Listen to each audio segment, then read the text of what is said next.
they knew in the old books it was bayna harratain, that the Prophet would appear in a city between two lava fields, which is Medina has two harratain on each side. Have you been to the lava site yet? Okay. When are they doing that? People go to that. Don't sleep in for that one. Really. That is an amazing, I mean, your iman will increase when you see that place. Because the Prophet ﷺ, that he clearly predicted that. 1258, there's no khilaf about that. The hadith is absolutely sound in al-Bukhari and others, that the Prophet ﷺ said that there would be an immense fire near Medina as one of the signs of the end of time. He said it would be so great that it would reveal, the light of it would reveal the necks of the camels in Busrâ, which is in Syria, on the border of Syria and Saudi Arabia. And that happened here in Medina. There were 6 volcanic eruptions, massive eruptions. It goes on for over 200 kilometers, the lava of this. And we had, when Dr. Roobol came, who's a Welsh geologist, Dr. Roobol said this is a unique, there's nothing like it on the whole planet. There's nothing like this. He said it's like a Precambrian event. It's something out of like prehistoric geology. You know, he said there are volcanic eruptions, but the level that happened, what occurred here, he just said is really unusual. And it rolled, the lava rolls down, and you can see it on the satellite map. It rolls down. There's a picture of it in your booklet. But it rolls down, and as it comes to Medina, you know, it turns and goes uphill. And I swear, and we have him on film saying, because he's not a Muslim, this was outside of the Haram, and he was flown in a helicopter. The Amir Jalallah Khairan brought him in just to give us this lecture. But I asked him, we have this on camera, I asked him, how did that happen? I mean, what's the scientific explanation for that? And he said, I have to be honest with you, there's no scientific explanation for that. He said, I heard that the people were praying, and that's the best I can do for you, is that their prayers got answered.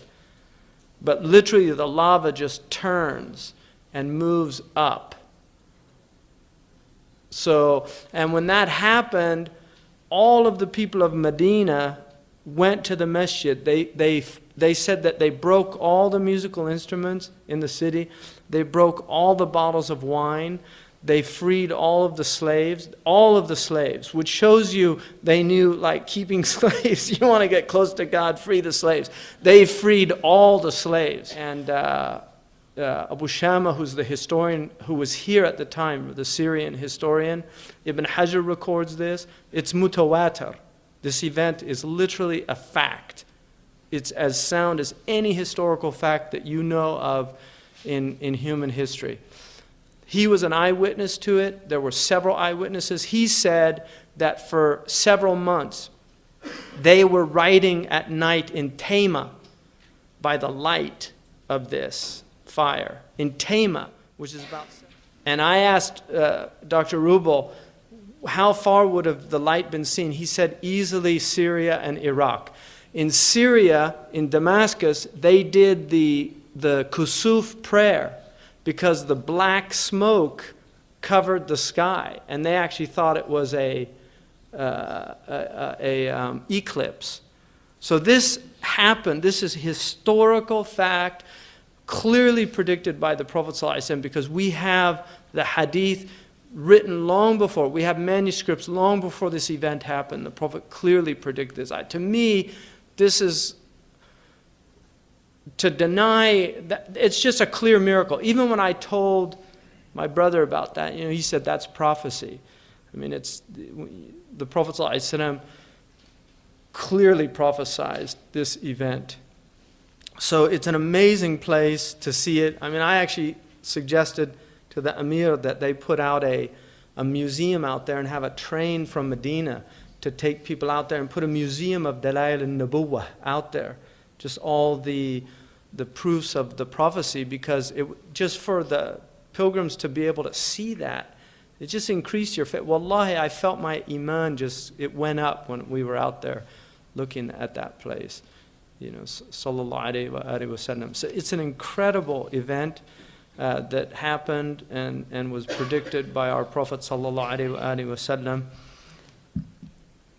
So, but anyway, Salman al-Farisi was told that he would be between these two lava places. One thing about the Arabian Peninsula, this was all volcanic.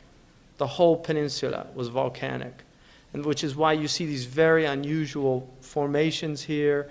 It's a very unusual. I mean, Roobol, what Dr. Roobol did, and it's sad that he's not known for this.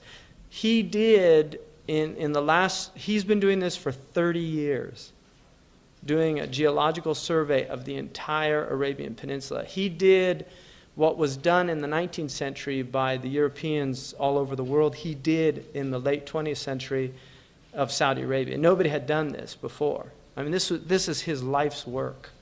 But he said it's just a really unusual place. The whole peninsula is very unusual for a geologist.